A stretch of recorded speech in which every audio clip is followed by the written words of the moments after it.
USS S-4 Tragedy. On December 17, 1927, the submarine USS S-4 was conducting routine speed trials off Provincetown, Massachusetts. The vessel ran submerged along a measured nautical mile, testing her maneuverability. Meanwhile, the Coast Guard destroyer Paulding steamed toward the harbor at 18 knots, searching for rum runners during Prohibition. At 3:37 in the afternoon, as S-4 began to surface, the officer aboard Paulding spotted a periscope wake close on his port bow. He ordered hard astern and full right rudder, but there wasn't enough time. Paulding's bow struck the submarine, tearing 2 holes in her hull. S-4 sank immediately to the bottom, 100 feet down. 34 of the 40 men aboard survived the initial impact. 6 men remained trapped in the forward torpedo room. The next morning, rescue ships arrived, and veteran diver Thomas Eady descended to the wreck. When he tapped on the torpedo loading hatch, he received 6 slow taps in reply.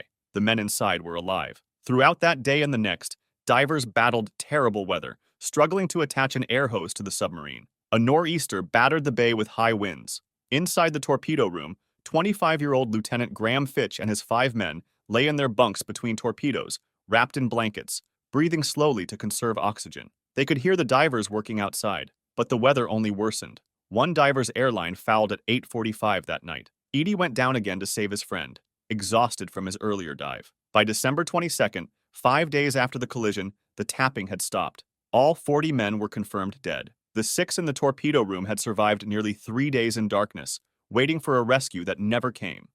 USS Tang Tragedy. On the night of October 24, 1944, Commander Richard O'Kane positioned the submarine USS Tang for her final attack in the Taiwan Strait. She had already sunk multiple Japanese vessels over the previous 2 days. Now, near Turnabout Island, Tang surfaced to finish off a damaged transport. The crew had been at battle stations for hours. Tang had fired 22 torpedoes during this patrol, and 21 had found their marks. 2 torpedoes remained. At 2:30 in the morning on October 25th, O'Kane gave the order to fire the 23rd torpedo. It ran hot, straight, and normal toward the crippled transport at 900 yards. The crew watched it strike home. 1 torpedo left. O'Kane ordered the final Mark 18 electric torpedo loaded and set the depth at 10 feet. At close range, the torpedo fired. For the first few seconds, it appeared to run true. Then, without warning, it broached the surface, porpoising wildly. The torpedo curved sharply to the left in a circular run, heading directly back toward Tang. O'Kane shouted for emergency speed and threw the rudder hard over.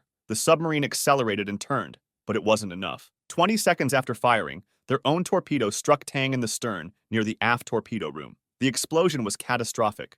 The submarine's after compartments flooded instantly. Tang went down by the stern, sinking rapidly to 180 feet. 9 men had been on the bridge during the attack. O'Kane and 8 others were thrown into the water. Below, some crew members attempted to escape using Momsen lungs. The freezing water claimed most of them. Of the 87 men aboard Tang that night, only 9 survived. Japanese escorts picked them up the next morning. Tang's own torpedo had become her executioner.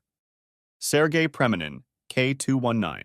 On October 3, 1986, the Soviet ballistic missile submarine K-219 was on routine patrol 680 miles northeast of Bermuda. The 15-year-old vessel carried 16 nuclear-tipped missiles and a crew of 119. Around 5 o'clock in the afternoon, a seal in missile tube 6 failed, allowing seawater to leak into the tube. The water reacted with residual missile fuel. At 5:14, the missile exploded. 3 sailors were killed instantly. Toxic fumes filled the compartments. Captain Igor Britanov ordered the submarine to surface and scrammed the reactor, but a new problem emerged. The temperature gauges on the twin nuclear reactors climbed to dangerous levels. Without functioning reactors and with control systems damaged, a nuclear meltdown became a real possibility. The automatic reactor shutdown system had been destroyed. Someone would have to enter the reactor compartment manually to lower the control rods.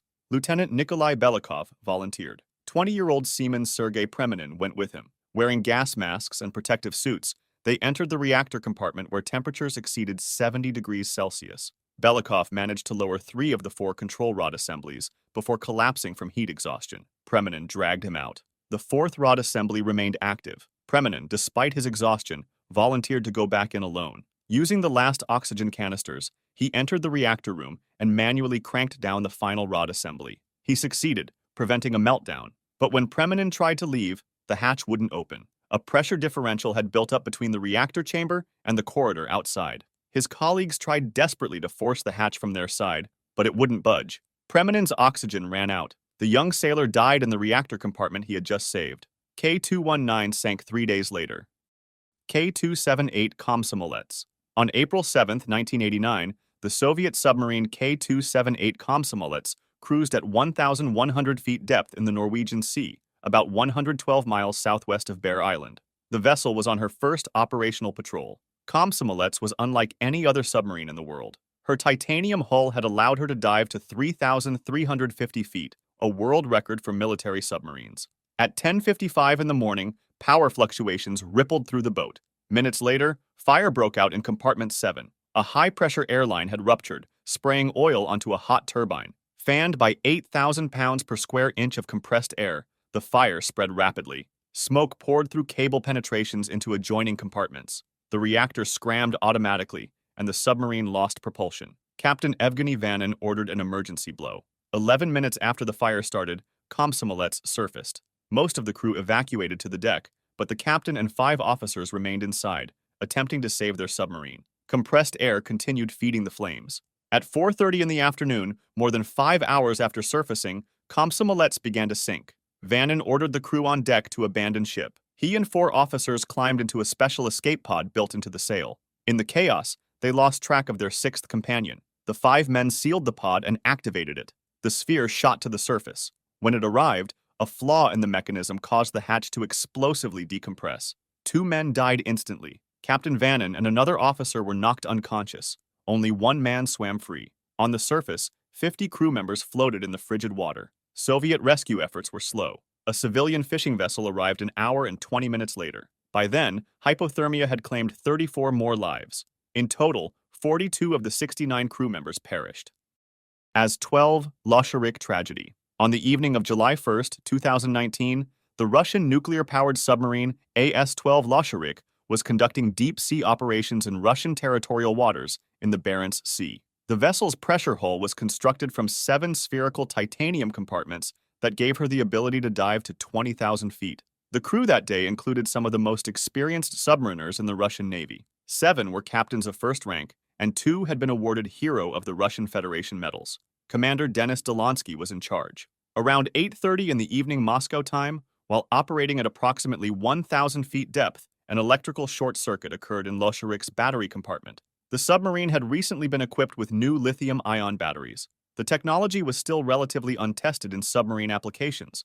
The short circuit sparked a fire. Lithium-ion batteries, once ignited, burn with extreme intensity and produce toxic fumes. The crew fought desperately to contain the blaze, but the fire spread rapidly. Smoke filled the compartments. The crew donned portable breathing apparatus and continued fighting for over 40 minutes. As their oxygen supplies dwindled, they requested permission to evacuate. Losharik was docked with her mother submarine. A 4-man rescue team from the mothership entered Losharik to assist. They managed to save 1 civilian technical specialist, but the situation deteriorated. The battery compartment exploded. The blast and toxic smoke overwhelmed the remaining crew and the rescue team. At 9:30, fishermen nearby reported seeing a submarine surface rapidly. Losharik was towed to Severomorsk Naval Base. 5 crew members survived with smoke inhalation and concussions. 14 men, including the entire rescue team, were found dead inside the submarine. All 14 were buried with honors in St. Petersburg.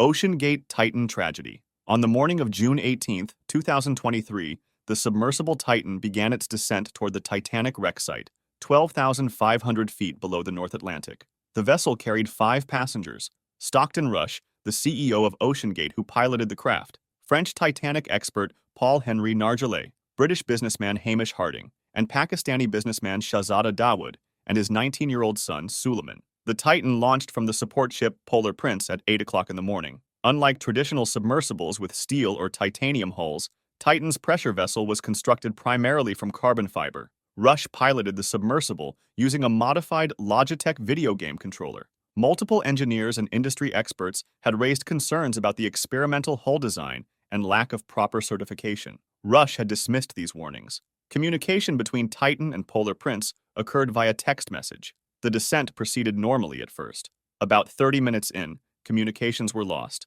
but this had happened before. Communications resumed nearly an hour into the dive. At 1 hour and 33 minutes into the descent, at approximately 9:45, Titan sent its last communication. The message indicated they had dropped 2 descent weights, a routine adjustment. 6 seconds later, an automatic ping was sent. Then nothing. Polar Prince waited. The scheduled resurfacing time came and went. At 5:40 that evening, when Titan failed to return, the U.S. Coast Guard was notified. A massive international search operation began. The world watched for 4 days as rescue teams raced against Titan's 96-hour oxygen supply. On June 22nd, a remotely operated vehicle discovered a debris field 1,600 feet from the Titanic's bow. Pieces of Titan's hull were scattered across the seafloor. Analysis of acoustic data revealed that at the moment communication ceased, sensors had detected a brief, violent sound. The carbon fiber hull had failed catastrophically. The implosion occurred in milliseconds. All 5 occupants died instantly. If you'd like to see more stories like this, make sure to subscribe and feel free to drop suggestions for the next video in the comments.